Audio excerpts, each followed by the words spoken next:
மனிதனின் அத்தியாவசிய தேவைகளுள் ஒன்றான குடிநீர் சில கிராமங்களுக்கு இன்னும் எட்டாக்கனியாகவே இருந்து வருகிறது.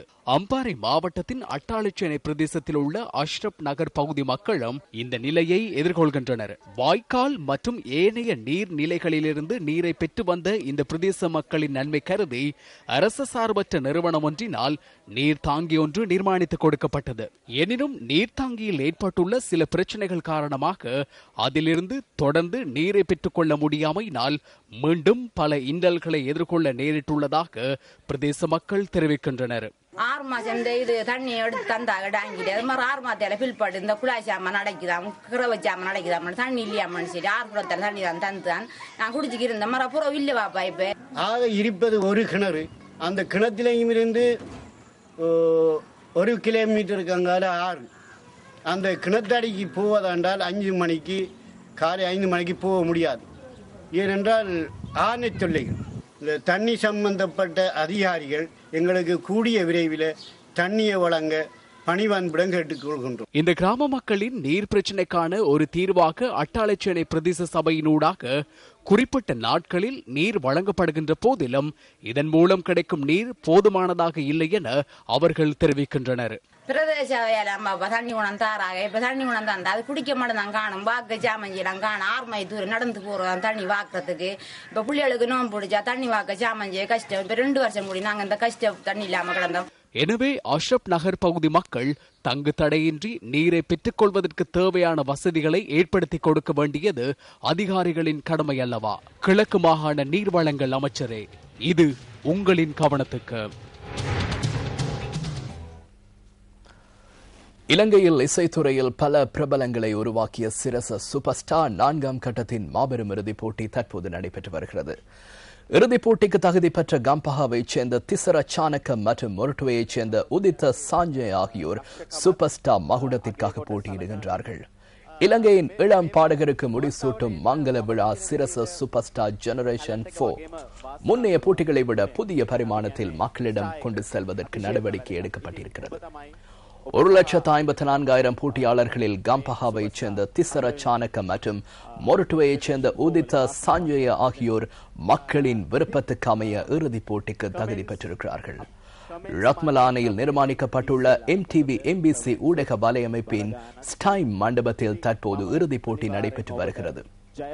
இறுதிப் போட்டியாளர்கள் 15 பேரும் இதற்கு முன்னர் நடைபெற்ற கட்டங்களில் பங்கேற்ற 12 பேரும் இன்றைய இசை நிகழ்ச்சியில் கலந்து கொள்கின்றமை குறிப்பிடத்தக்கது. தற்போது நீங்கள் பார்த்துக் கொண்டிருப்பது சிரச தொலைக்காட்சியில் நேரடியாக ஒளிபரப்பு செய்யப்படும் காட்சிகள்.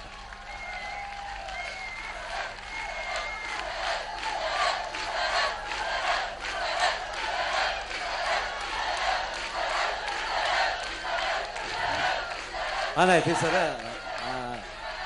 මට කියන්න තියෙන මෙහෙම දෙයක්. සාමාන්‍යයෙන් මේ තරඟේ අවසාන 12 දෙනාගේ ඉඳලාම මම හිතනවා ඇත්ත වශයෙන්ම ඔවුන් පරීක්ෂණයකට ලක් වුණා.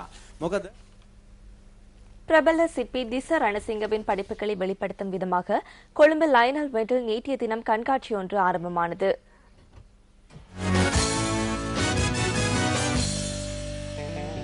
இந்த கண்காட்சியில் புத்த பகவானின் வாழ்க்கையில் இடம்பெற்ற முக்கிய சம்பவங்களை குறிக்கும் பல சிற்பங்கள் காட்சிக்கு வைக்கப்பட்டுள்ளன. உலோகத்திலான 14 சிலைகள் மற்றும் 70 ஓவியங்களும் இந்த கண்காட்சியில் இடம்பெற்றுள்ளன.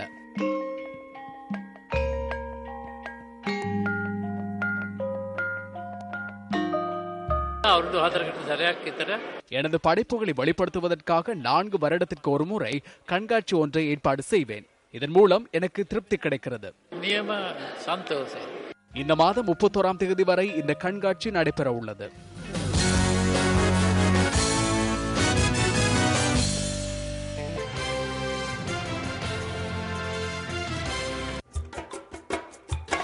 கண்டி நுவரெலியா பிரதான வீதியில் புசல்லாவை ரோச்சல் தோட்டத்தின் அருகே இந்த கூடாரம் காணப்படுகிறது. தோட்ட தொழிலாளர்கள் ஓய்வெடுப்பதற்கு ஏதுவாக இது அமைக்கப்பட்டுள்ளது. இயற்கையை காப்போம், இயற்கை எம்மை காக்கும் என்ற தொனிப்பொருளில் தேயிலை செடிக்கு மத்தியில் இந்த ஓய்வறை காணப்படுகிறது. உல்லாச பயணிகள் உட்பட அனைவரையும் இது கவர்ந்துள்ளது. முற்றிலும் இயற்கை மூலப்பொருட்களை கொண்டு இந்த கூடாரம் வடிவமைக்கப்பட்டுள்ளது. கடும் வெயிலில் பணிபுரியும் தோட்ட தொழிலாளர்களுக்கு நிழல் கொடுக்கும் ஒரு இடமாக இந்த ஓய்வறை விளங்குகின்றமை குறிப்பிடத்தக்கது.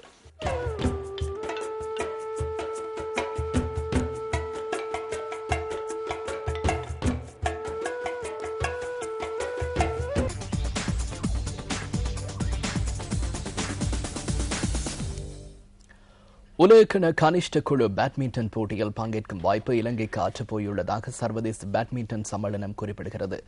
எனினும் ஒற்றையர் பேட்மிண்டன் போட்டியில் பங்கு பெற்றுவதற்கு விண்ணப்பிக்க இலங்கைக்கு தொடர்ந்தும் வாய்ப்புள்ளதாக சம்மேளனம் குறிப்பிட்டது. 9வது உலகக்கிண்ண கனிஷ்ட பேட்மிண்டன் போட்டிகள் அக்டோபர் 28ஆம் தேதி சீனாவின் தாய்பேயில் ஆரம்பமாக உள்ளது. அதற்காக வழங்கியிருந்த கால எல்லைக்குள் பேட்மிண்டன் அதிகாரிகள் விண்ணப்பங்களை சமர்ப்பிக்காத காரணத்தினால் போட்டியில் பங்கேற்கும் வாய்ப்பு இலங்கைக்கு இல்லாமல் போகும் என கசக்கும் உண்மை தொகுப்பில் கடந்த வாரம் சுட்டிக்காட்டியிருந்தோம். அதனை உறுதிப்படுத்தும் வகையில் சர்வதேச பேட்மிண்டன் சம்மேளனத்தின் போட்டி முகாமையாளர் இன்று ஸ்போர்ட்ஸ் ஃபர்ஸ்டுக்கு மின்னஞ்சல் ஒன்றை அனுப்பியிருந்தார். போட்டிகளுக்கான இலங்கை அணியின் விண்ணப்பங்கள் குறித்த தினத்திற்கு பின்னரே கிடைத்ததாக அதில் குறிப்பிடப்பட்டிருந்தது.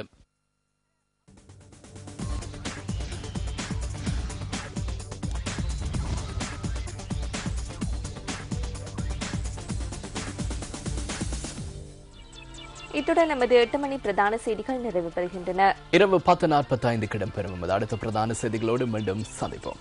வணக்கம்.